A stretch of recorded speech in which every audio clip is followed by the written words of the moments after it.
Welcome to बायोवाइज learning. तो जो last lecture में हमने कुछ चीजें देखी थी, जैसे कि हमने इंट्रोडक्शन देखा था किसके बारे में, ब्रीदिंग के बारे में, कि ब्रीदिंग क्या होता है और रेस्पिरेशन क्या होता है। इन दोनों में हमने मेजर डिफरेंस देखा था कि जो रेस्पिरेशन होता है वो एक बायोकेमिकल प्रोसेस होता है और जो ब्रीदिंग होता है वो एक फिजिकल प्रोसेस होता है। उसके अलावा हमने थोड़ा सा चीजें देखी थी, जैसे कि हमने लेवल ऑफ ऑर्गेनाइजेशन के बेसिस पे ऑर्गेनिज्म को हमने डिफरेंशिएट किया था कि किन ऑर्गेनिज्म में किस तरीके का ऑर्गन मिलता है। जो इवोल्यूशन में पहले आ गए, जिनका इवोल्यूशन ज्यादा नहीं हुआ, उनको हमने जनरल बॉडी सरफेस के बेसिस पे बोला था कि वो जनरल बॉडी सरफेस से रेस्पायर करते हैं। और जिनका इवोल्यूशन हो गया, जिनके अंदर कॉम्प्लेक्सिटी आती गई, उनको हमने हायर ऑर्गेनिज्म में रखा था और बोला था वहां पे लंग्स का डेवलपमेंट हुआ। इसके आगे की बात अब हम करेंगे कि क्या चीजें किस तरीके से होती हैं। तो जब हम ह्यूमन रेस्पिरेटरी सिस्टम की बात करते हैं, तो उसमें हम बात करते हैं कि एक होता है रेस्पिरेटरी पैसेज और एक होता है रेस्पिरेटरी ऑर्गन। रेस्पिरेटरी ऑर्गन जो होता है प्राइमरी, अगर हम बात करें बेसिकली, तो उसको हम नाम देते हैं लंग्स का। ये दिख रहे हैं, वन पेयर ऑफ लंग्स हमारे बॉडी में प्रेजेंट होते हैं। मेजरली हम किसकी बात करेंगे, यहाँ पे ह्यूमन की बात करेंगे। दूसरी बात जो होती है वो बात होती है रेस्पिरेटरी पैसेज की। रेस्पिरेटरी पैसेज बताने से पहले एक बात यहाँ पे समझनी होगी कि किस तरीके से हम डिफरेंशिएट कर पाते हैं कि क्या हमारा रेस्पिरेटरी सिस्टम स्ट्रक्चरली और फंक्शनली डिफरेंट है या नहीं है। तो अगर हम अपने रेस्पिरेटरी सिस्टम की बात करेंगे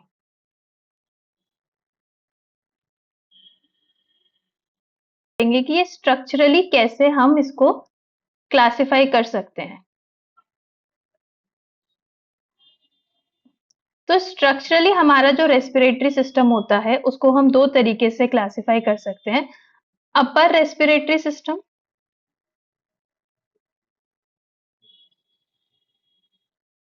and lower respiratory system.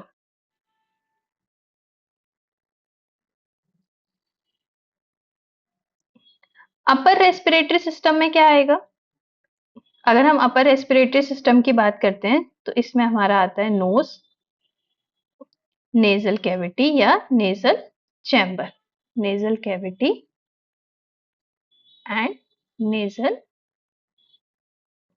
Chamber. अगर हम लोअर रेस्पिरेटरी सिस्टम की बात करते हैं तो इसमें हमारा नीचे वाला पार्ट आ जाता है, जैसे कि ट्रैकिया, लैरिंग्स, ब्रोंकाई, ब्रोंक्यूल्स, लंग्स। और लंग्स में भी बेसिकली क्या, लंग्स में हमारी आ जाती है एल्वियोलाई। ये हमने किस बेसिस पे किया, स्ट्रक्चरली। लेकिन अब हम बात करते हैं अगर फंक्शनली, अगर हम देखें अपने रेस्पिरेटरी सिस्टम को, तो कैसे होता है। पहला आता है रेस्पिरेटरी पैसेज,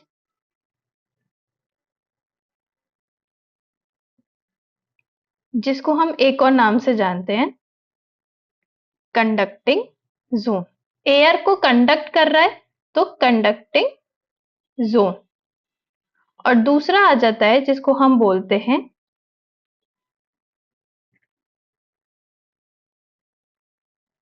रेस्पिरेटरी ऑर्गन या फिर एक्सचेंजिंग जोन। क्या एक्सचेंज हो रहा है यहाँ पे, गैसेस का एक्सचेंज। ठीक है, तो एयर तो नहीं कंडक्ट कर रहा ना, सिर्फ एक्सचेंज कर रहा है। O2 को टिश्यू पे पहुंचा रहा है और CO2 को वापस लंग्स में लेकर के बाहर एटमॉस्फेयर पे पहुंचा रहा है। तो इसको हम बोल देंगे नॉन कंडक्टिंग जोन। ठीक है, जब एयर की बात आएगी, जब एयर अंदर लेने की बात आएगी, तभी हम कंडक्टिंग जोन की बात करेंगे। तो इस तरीके से हमने अपने रेस्पिरेटरी सिस्टम को स्ट्रक्चरली एंड फंक्शनली डिवाइड किया है। फंक्शनली हमने कैसे डिवाइड किया, respiratory passage and respiratory organ. Respiratory organ की बात हम आगे करेंगे, सबसे पहले हम बात किसकी करेंगे, रेस्पिरेटरी पैसेज की। रेस्पिरेटरी पैसेज की बात करें तो सबसे बाहर हमारे पास होती है nostril. One pair of nostril present होता है। ये नॉस्ट्रिल से क्या पैसेज जाता है? नोज का पैसेज जाता है। नोज से जाती हैं ये चीजें नेजल चैम्बर में, या फिर हम इसको एक और नाम दे सकते हैं, नेजल कैविटी का। ठीक है, यहां तक बात आ गई। यहां तक एयर हमारे पास आ गई। इसके आगे जो एयर जाती है वो जाती है इंटरनल नार्स के पास। इंटरनल नार्स क्या होता है? ये एक तरीके से कनेक्शन पॉइंट होता है। नेजल चैम्बर खुलता है इंटरनल नार्स, और इंटरनल नार्स किस में खुल रहा होता है एक्चुअल में? फैरिंग्स के एक पार्ट में, जिसे हम नाम देते हैं नेजो फैरिंग्स। ठीक है, नेजोफैरिंग्स खुलता है लैरिंग्स में। अभी मैं इसका पूरा पैसेज बताऊंगी, ये नेजोफैरिंग्स का क्या होता है। लैरिंग्स किस में खुलेगा? लैरिंग्स खुलेगा ट्रैकिया में। ट्रैकिया किस में खुलेगी? अगर मैं बोलूं प्राइमरी ब्रोंकाई में। नेटवर्क बनते जा रहे हैं, ठीक है। प्राइमरी ब्रोंकाई किस में खुलेगी? सेकेंडरी ब्रोंकाई में। सेकेंडरी ब्रोंकाई में। सेकेंडरी ब्रोंकाई किस में खुलेगी? टर्शरी ब्रोंकाई में। टर्शरी ब्रोंकाई आगे चल के क्या बना देगी? इनिशियल ब्रोंक्यूल्स बना देगी, और छोटा पार्ट बन गया। और इनिशियल ब्रोंक्यूल्स आगे चल के क्या बना देंगे? Terminal bronchioles. और ये ब्रोंक्यूल्स आगे चल के और बड़ा नेटवर्क फॉर्म कर देंगे, जिसे हम नाम क्या देंगे? हमारा एक्सचेंजिंग पार्ट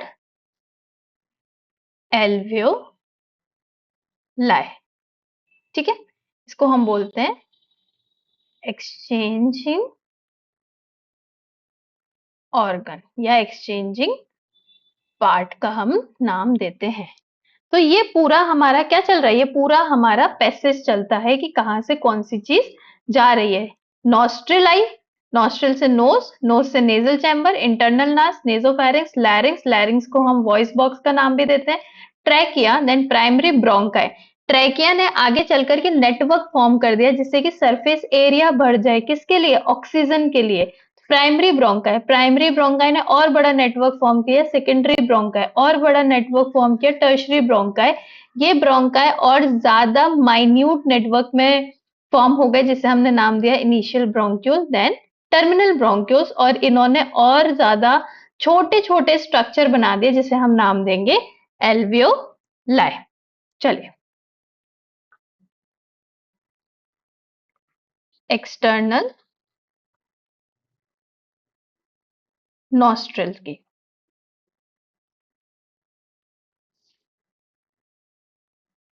कितने होते हैं?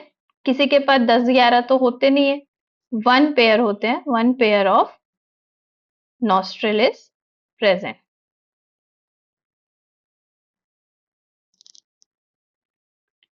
क्या करते हैं? इनका क्या काम होता है?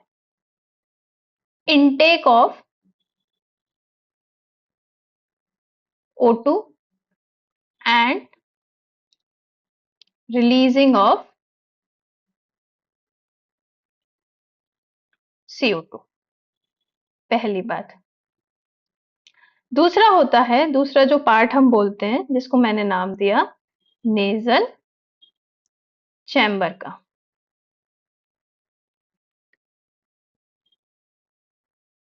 नेजल चैम्बर भी दो नॉस्ट्रिल जा रही हैं, तो दो ही नेजल चैम्बर जाते हैं। इसमें किस तरीके के टिश्यू प्रेजेंट होते हैं? देखिए, यहाँ से एयर पास होनी है। जो एटमॉस्फेरिक एयर है उसमें बहुत सारे ऐसे पार्टिकल्स होंगे जो कि हमारी बॉडी में नहीं जाने चाहिए। तो यहाँ पे कुछ उस तरीके के टिश्यूज प्रेजेंट होने चाहिए जो कि अनवांटेड पार्टिकल को ट्रैप कर लें। तो यहाँ पे बेसिकली कौन से होते हैं? Pseudo stratified glandular ciliated columnar epithelial tissue. क्या समझे? स्यूडो स्ट्रेटिफाइड होंगे, जो दिखेंगे स्ट्रेटिफाइड बट एक्चुअल में होते नहीं है। ग्लैंडुलर होंगे क्योंकि म्यूकस का सिक्रीशन होना है। सीलिएटेड होंगे क्योंकि इन्हें कुछ ना कुछ ट्रैपिंग करनी है। कॉलमनार होंगे क्योंकि स्यूडो स्ट्रेटिफाइड की बात कर रहे हैं तो कॉलमनार की बात करेंगे।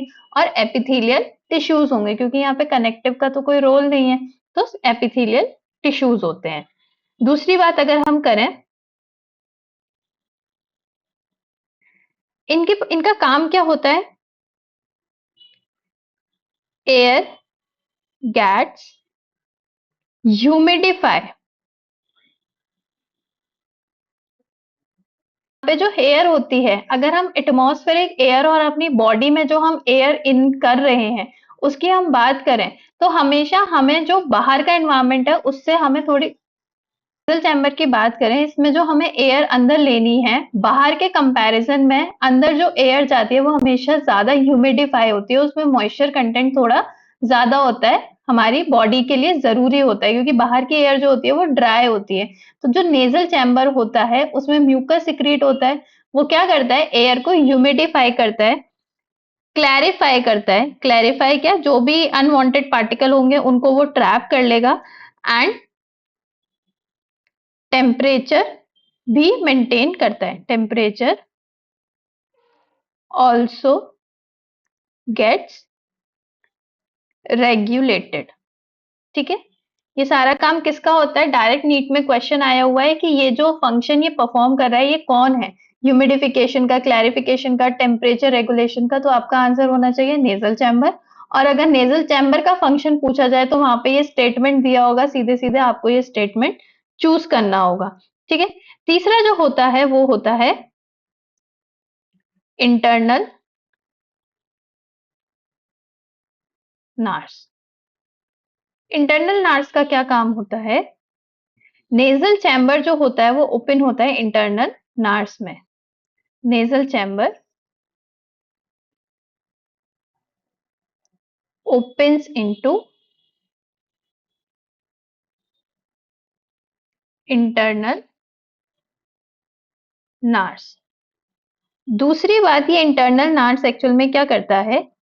It opens into नेजोफैरिंक्स। फैरिंक्स का एक पार्ट होता है जिसे हम नेजोफैरिंक्स कहते हैं। ये इंटरनल नार्स क्या करता है? नेजल चैम्बर और नेजोफैरिंक्स के बीच में एक ब्रिज जैसा काम करता है। ठीक है, होप कि आपको ये चीजें समझ में आई होंगी। ह्यूमन रेस्पिरेटरी सिस्टम में मैंने ये तीन चीजें पढ़ाई, external nostril, nasal chamber and internal नार। इसके आगे मैं नेक्स्ट टॉपिक लूंगी जिसमें मैं आपको बताऊंगी फेरिंग्स के तीनों पार्ट। फेरिंग्स जो होता है वो तीन पार्ट में डिवाइड होता है, जो कि मैं नेक्स्ट लेक्चर में पढ़ाऊंगी। होप कि इतनी सी जो छोटी छोटी बातें हैं इसमें बहुत सारे क्वेश्चंस बन सकते हैं, तो आपने ये नोट डाउन जरूर किया होगा। Thank you very much and all the very best for your NEET 2025।